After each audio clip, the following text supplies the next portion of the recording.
The local, regional and national Indigenous Voice community consultations recently took place in Darwin, led by Professor Calma AO Co-Chair of the Senior Advisory Group, and Dr. Donna Odegaard AM, Co-Chair of the National Co-Design Group. The community consultations provided an overview of proposals for local and regional voices and a national voice to answer many questions, including: why is an Indigenous voice important? How could local and regional voices work in your community? What are the most important parts of the national voice proposals? Participants who attended the community consultations voiced their feedback, comments and thoughts about the proposals under discussion, and many questions were asked. These were recorded to help the co-design group write their final report with recommendations from the local and regional voices and a national voice. How that process is going to be flipped at the national level. Representation in both houses of federal parliament is part of the treaty. That's the voice. We also must have representation in all the tiers of government. If you're going to make a collective policies and decisions at the national level, those people making those policies must be informed on the other states and territories around. I'm interested in how you would go about having an election in a region or in the regional areas and stuff. Now, in our communities at the moment, we're working really, really hard to work with the community. What I'd like to see that national voice do for our children is to be genuine and care and allow those kids to know that they matter and that every child has a right to an education. It's really important for Aboriginal people to have a voice for this to go forward, because we are the people who are living in the disadvantaged space.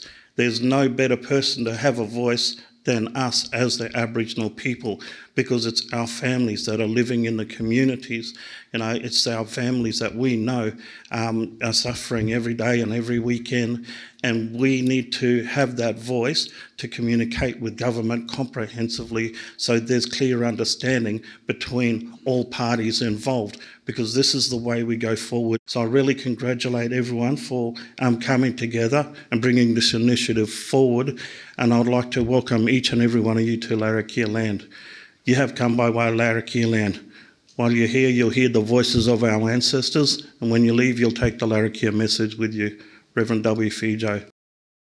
This co-design process is non-government. It's a process that's a group of people, there's 52 actually, have come together, and we're providing a report to government, and I'll talk about that a little bit later. We've got a group of both Indigenous and non-Indigenous people here today, and everybody's view is important.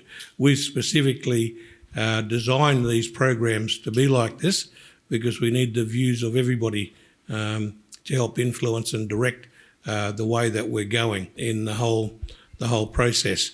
So this is not something new, it's something that Aboriginal and Torres Strait Islander people have been advocating for a long time, and we've had various bodies, and we won't go into them too much, other than to say that we referenced all of those, and particularly the more contemporary ones, to pull out what we thought worked and what didn't work.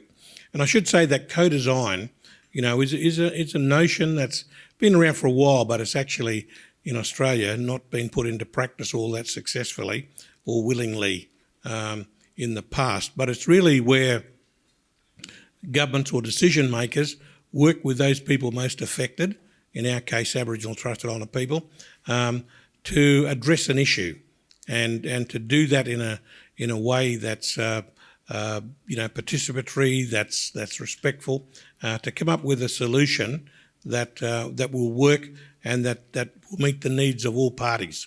An outcome of consultations with Aboriginal and Torres Strait Islander people, we had the Uluru Statement from the Heart that came out in 2017, had three headline, issues that people at that dialogue saw as important. One was treaty making, and known as the Makarata, and that sort of process. The other one was truth-telling, and the third was a voice to Parliament. It calls for the voice to be enshrined in the Constitution, but to go to the people first through a referendum to get endorsement of the voice before it was constructed. Anyhow, the Uluru Statement of the Heart was looked at by a joint parliamentary committee. What was important about that joint parliamentary committee was that not only did they look at the Uluru Statement from the Heart and what they was recommending, they looked at some of the other reports that were out that had been done previously, and also called for public submissions. And there were quite a number of those that came in. They considered all of those and came up with 4 recommendations. The first recommendation is what we're responding to, and that is that they recommended that the government, that's the Commonwealth Government, created a co-design process to come up with a number of options for a voice to the government, and a voice to government was on their recommendation, and we've extended that to a voice to Parliament. So they recommended co-design process, come up with a number of models to present to government, and then recommendation 2 was that government considered, after receiving the final report from our process, was to look at how to be implemented, and it could either be done through a referendum or through legislation or other means. So are the government committed? Well, in the 2019 election, they did make a commitment to progress this. They actually allocated just over $7 million for the co-design process that we're doing, and we'll make sure we spend that. But that'll go right through to not only the consultations that we're doing, but creating the final report, and then all the rest that goes with it. We started off in late 2019 when we created the co-design process, when Marcia and I had a big say as to who might be on the co-design groups, and we worked with Minister Ken Wyatt on this process, as well as a few others. But what we wanted to do was to get people with expertise, and that was really important, and not people who are representative of any one group or any one state or whatever organisation. So, it was important, and we laid these sort of ground rules out at the beginning. I mentioned the one about respect, but it was that when people came to the co-design process, the moment they walked through the door, they left their ego at the door, they left the organisation at the door that they represent, they left their tribal affiliations. The whole works were left there, and so once they were inside the door, they were there to work in the interest of all Aboriginal and Torres Strait Islander people across the nation. And so we did that quite, I think, robustly and diligently. There were 52 members, majority Aboriginal and Torres Strait Islander people, but a range of non-Indigenous people. With all the group, we had people when they weren't of a like mind, I can tell you. We had people who were very conservative thinkers, others very liberal thinkers, and people in between. We had people from the remotest part of Australia, including the Torres Strait, as well as urban environments. And we, by design, had 50% women and 50% men on the group. We also had representatives from youth there, and they weren't necessarily youth, but they were involved with youth groups. We had about 70 meetings all up, probably just over, and so that were the 3 co-design groups, the 2 co-design groups actually. One was looking at local and regional, and the other one was looking at a national structure. And then we had the senior advisory group that Marcia and I co-chair, which oversighted the whole operation, and we were involved in all of the meetings. We had a linkages group which looked at how do we then talk to each other in those groups. And there was also another group that was called a senior officials group, which comprised all the most senior Aboriginal and Torres Strait Islander officials from each state and territory government, as well as the local government association.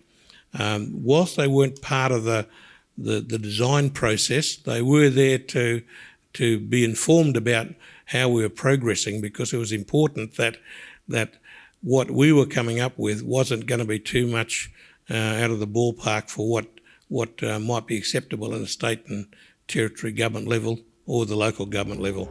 One of the questions I have is, how do you see this kind of rolling out? Are there like physical presences in each of the regions? And then how does each region talk to each other? I think some of the principles here are based on that human rights and Indigenous rights. So I like that. I really like the idea of a needs-based funding. The people from remote communities, from the intervention, they've been disempowered since then, and that disempowerment's showing now today, and how and when that's going to be put back in there, try and empower them again. I'm not feeling that confident with this concept because of the past, and I know I heard Tom say we can't look at the past, but we can't help but look at the past, what's happened. Try and going back to those communities, give them back their voices there in the first place. That's what we need to do. For my role, I'm co-chair alongside Ray Griggs for the National Co-Design Group, and the way our groups are working together, our members and also the linkages group, and of course having our senior advisory group co-chairs with the oversight, it's a tremendous effort. We got our report done in October 2020. It was released by the government on the 9th of January 2021. What was important was that it was released unchanged from what we presented as the interim report, and as part of the release was an undertaking to conduct community consultations, and so that's what we're in the process of doing, these community consultations. There's actually over 60 communities we'll be visiting, but there's also a written submission process, and we've now received over 2,000 written submissions. Some of them are very comprehensive, others are one-liners. We like this or we don't like that, drop dead, all those sort of things. But, a strong theme around it was about, this needs to be enshrined in the Constitution through a referendum, and that's okay, because that's already factored in through that 160 million if and when it takes place. And we've received probably close to 1,000 now surveys that are completed, because that's the other way you can have an input, is to go online. And if you can't go online, we've got some hard copies of the survey form that you can complete. There's only a half a dozen or so questions, with a bit of an opportunity to put some views there, and they'll pick up on the key elements to each of the local and regional structure and the national structure, and a few other pertinent questions in there that you might want to comment on. So you've got that opportunity, and we're targeting now. We had targeted the end of June, but it's now stretched into July, early July, to have a final report to government during that process. Whilst our consultations are going on, Minister White's also working with a parliamentary committee at the federal level, and have a whole lot of people who are supporters, detractors and whatever, coming together and considering what we feed up to them. Marcia and I have done, a couple of trips up to Parliament House and spoken to politicians. Most of them are very positive. Quite a number of them have done or considering written submissions and providing some advice to us. At the local level, they're working with their constituents to get a viewpoint back to us. So it's a very comprehensive process that we're pretty relaxed knowing that we've given it a good shot. Today we're here, Wadea tomorrow, Kununurra, Tiwi Islands, and then Maningrida early next week. So we'll cover off on a lot of trips in some of our remoter communities. They're split up into male and female groups, and we're holding them discreetly. And but in Central Australia, in the APY lands, probably 6 weeks ago, we had over 140 people come to a community meeting. So there's a lot of interest out there, a lot of positive support. With the co-design groups, we have one government co-design member and one community or our appointed Aboriginal or Torres Strait Islander appointed co-design members, except for the senior advisory group. That's Marcia and I. We're both non-government in that process. But throughout this process, it's been a very good partnership, I think, with government. And the federal government may be the source of money, but it's being also money comes from the state and territory governments and the local governments, and they're the ones that do a lot of the work on the ground. But even within the Commonwealth level, only about 20% of the money that goes into Indigenous affairs comes from an Indigenous element of government. The rest is from the mainstream. So what we've tried to design is a way to make sure that the mainstream get behind this and that we have better say over mainstream policies and programs. And, mainstream, like whether it's defence or whether it's on social security, these are sort of the mainstream programs that impact on Aboriginal Torres Strait Islander people. Some of the housing and other service areas. Health is another big one, education. So all of those big ones, we want to have a bit of say in the way that they develop their program. The other important thing to remember in this, what we've presented so far has been a framework, and it's what we think could happen, but we haven't been prescriptive, and we're very clear that there will not be a one-size-fits-all voice. It will be structured and very much structured at the local and regional level, and it could vary within a state or across states in how we go about it. So there'll be a whole range of things. So you'll see, and this is where it gets a little bit maybe complicated, but it is open.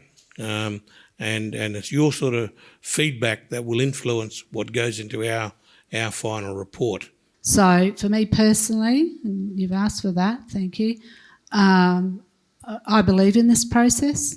I believe in what we're doing. I believe in this voice.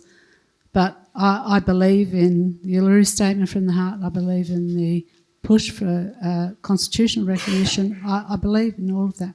I mean, I've spent my life, in my own way, trying to make things better for my children, my grandchildren. Now I have 4 great-grandchildren under the age of 4, so I'm thinking of the future.